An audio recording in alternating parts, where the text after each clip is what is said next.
73 թվականի հունվարից, այսինքն 53 տարվա ստաժ ունեմ Արարատ ցեմենտի գործարանում, աշխատել եմ ներքևի գործարան, հետո վարձացել եմ ստեղ, երբ որ շինարարությունը սկսվեց, ինձ զորով հանեցին ստեղ աշխատելու։ Նմանատիպ բաներ, նման գործարաններում չի կատարում։ Այս գործարան աշխատում է 24 ժամ, այսօրվա արած էր, որ արեցին։ Եկան ժողովրդի կես արդեն անցել են իրանց աշխատանքին, կեսն էլ մնացել էր ստեղ։ Չէ որ էսի հոսքը, աշխատանքային հոսքը գնում ամեն տեղում իր աշխատողը պետք է կանգնած լինի, որ ավարիաներ չստեղծեն։ Էս ինչ արեցին գործարանը, հասանք ժամ 8-ին գործարան եւ գործարանը մի մասը եկել է, մի մասը չեկե եւ մեծ ավարիա ստեղծվեց փեչի վրա։ Էսի անելու բաներ, որ լավան մնաց փեչի մեջը, վերջը ոնց ալնելու։ Ես չեմ հասկանում այս պետությանը, չեմ հասկանում։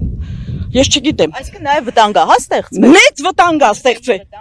Այո, որտեղ գազ է վառվում, գազ, ամեն ժամը վառմատած 3000 կուբամետրից ավել գազ, գազը փեչի մեջ է ու ավարյան ստեղծման մարդ չկա, որ տեր կանգնի, ոնց կլինի տեն բան, բանվորների ոնց կարելի է կայնացնել գործարանի դեմը, թող մտնեին, թող իրանց մեն ընդունեին, տեն այն ինչ այնշել օրնական ձև ու գային սիրուն ձևով կանգնացնեին, ով է բան ասե, կամ նախորոք ասեն, որ սեն բան ալնելու, մենք կանգնացրած ենք, լավան չթողեինք փեչի մեջը։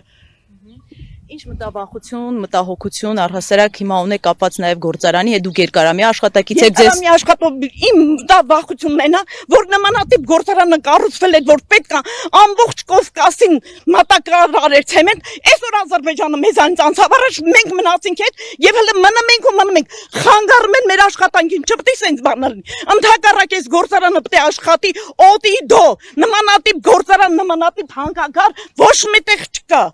Նման գործարանը կանգնեցնել, էդի ես չեմ կարող ասեմ։ Ես չեմ կարող ասեմ, էդի ինչ կլինի։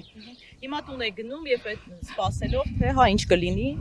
Ես ինչ իմանեմ ուր եմ գնում։ Չգիտեմ էլ ուր եմ գնում։ Ես որտեղ շուտ էի հասե անցե, ես չէի կանգնել ստեղ։ Ես գնացել եմ արդեն հերթափոխ էի ընդունել, որտեղ աշխատեմ։ Այդ ժամանակ էլ արդեն ավարյան գնաց, որտեղ մորությունը չէր բարձացել վերև։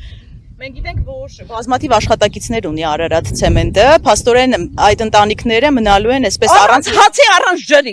Եթե չաշխատի, նաև գյուղատնտեսությունը չի զարգանալու։ Խի գյուղացին կարողանալ իր ապրանքը ծախի, ամբողջ ռեգիոնը մնալու է սոված ծառավ։ Թող մնա, ոնց ալավերդին քանդված, թող էս էլ քանդվի։ Բան չունեմ էլ ասելու։